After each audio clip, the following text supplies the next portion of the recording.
Good morning বন্ধুরা, তোমরা সবাই কেমন আছো? আশা করব তোমরা সবাই খুব ভালো আছো। আর এই শীতের সময় ভালো থাকো, সাবধানে থাকো, সুস্থ থাকো।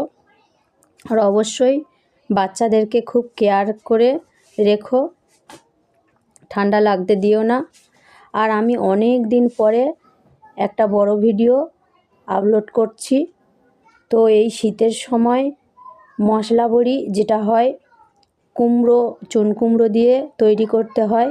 এই শীতের সময় ফুলকপি, ওলকপি, বিভিন্ন ধরনের যে শীতের সবজিগুলো পাওয়া যায়, এই সবজির সঙ্গে এই বড়ি খেতে খুবই ভালো লাগে। তাই আমি শীত পড়ে যাচ্ছে সেই ভেবে বড়ি তৈরি করতে বসে পড়েছি। আর তোমাদের দাদাভাই বাড়িতে ছিল, বললাম একটু আমাকে হেল্প করে দিতে। তো দেখো, ও আমাকে অনেকটা কাজে হেল্প করেও দিয়েছে।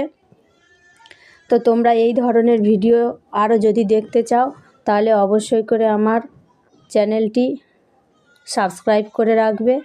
তাহলে আমি যখনই নতুন কোনো ভিডিও আপলোড করব সবার আগে নোটিফিকেশান তোমাদের ফোনে পৌঁছে যাবে।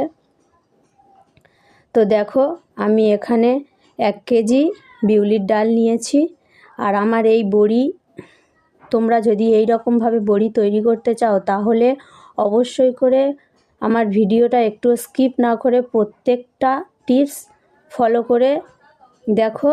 তাহলে আমিও যেমন বড়ি তৈরি করছি আশা করব তোমরাও এইভাবে বড়ি তৈরি করতে পারবে। আর একবার হলেও বাড়িতে এইভাবে বড়ি তৈরি করে খেয়ে দেখে আমাকে কমেন্ট করে জানাবে। এই বড়িটা খেতে খুবই টেস্টি লাগে। দোকানে কিনতে পাওয়া যায় যে বড়ি, তার থেকেও এই ঘরোয়া পদ্ধতিতে বড়িটি তৈরি করে খেলে খুব ভালো লাগবে। আর আমি 1 কেজি বিউলির ডাল সারা রাত ভিজিয়ে রেখেছিলাম। এখন আমি মশলাগুলো ভেজে নেব। আর আগের দিন রাত্রে লাউটা আমি গ্রেট করে একটা জালের সাহায্যে ঝুলিয়ে রেখেছিলাম, চিপে চিপে সব রস বের করে দিয়েছি। আর এখানে আমি গোটা শুকনো লঙ্কা, গোটা জিরে একটু ভেজে নিয়ে গুঁড়ো করে ওই বড়ির মধ্যে দিয়ে দেব। এই বড়িটা তৈরি করতে গেলে ডালটা অনেকক্ষণ ফেনাতে হয়, যে যতক্ষণ না ডালটা ফেনাতে ফেনাতে হালকা হয়ে যাবে ততক্ষণ বড়ির ডালটা ফেনাতে হবে, না তো বড়ি শক্ত হবে। তো আমি একা পারছিলাম না, তোমাদের দাদাভাইকেও বলছিলাম আমার একটু ডালটা বেটে দিতে। আর এই বড়িটা করতে গেলে মিক্সিতে গ্রেট করলে খুব একটা ভালো হয় না, সেই জন্য শিলে বাটছিলাম। শিলে বেটে খেলে বড়িটা খুব সুন্দর টেস্টি হয়, খুব ভালো লাগে, একটু গোটা গোটা গালের মধ্যে পড়ে, খুব ভালো লাগে। আর ওই যে বেলা হয়ে যাচ্ছে দেখে একটু খুদের ভাত করে নিলাম খাবো বলে। এখন খাওয়া হয়নি, ভাতটা করে রেখে আর এই সমস্ত মশলা ডাল সব বাটা হয়ে গেছে। এখন ছাদের ওপর চলে যাব বড়ি দিতে।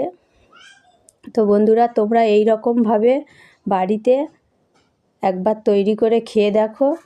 তোমাদের যদি না ভালো লাগে তখন আমার কাছে বলবে কমেন্ট করে যে বড়িটা ভালো লাগেনি। তো এখানে লবণটা খুব স্বাদ মতো ব্যালেন্স করে দিতে হবে। কে কতটা ডাল, কে কতটা কুমড়ো দিয়েছো তার উপরে ডিপেন্ড করছে লবণটা। তো দেখো, এখানে আমি ছাদের ওপরে সমস্ত মশলা দিয়ে ডাল কুমড়ো সব মেখে নিচ্ছি। আর ওই যে দেখো একটা সাদা ওড়না বিছিয়ে দিয়েছি, ওখানে এখন আমি একটা একটা করে বড়ি দেব। তো আজকের আমার এই ভিডিওটা তোমরা কে কোথা থেকে দেখছো অবশ্যই করে আমাকে কমেন্ট করে জানাতে ভুলবে না। আর আমার এই রকম ধরনের ভিডিও আমি আবারও দেব। আমার ফেসবুকে একটা পেজ আছে, সেখানেও আমার ভিডিও পোস্ট করতে হয়, ইউটিউবেও আমি ভিডিও পোস্ট করি। তো বন্ধুরা, তোমরা যদি আমার ফেসবুক থেকে ভিডিওটা দেখে থাকো তাহলে ফেসবুকেও পেজটি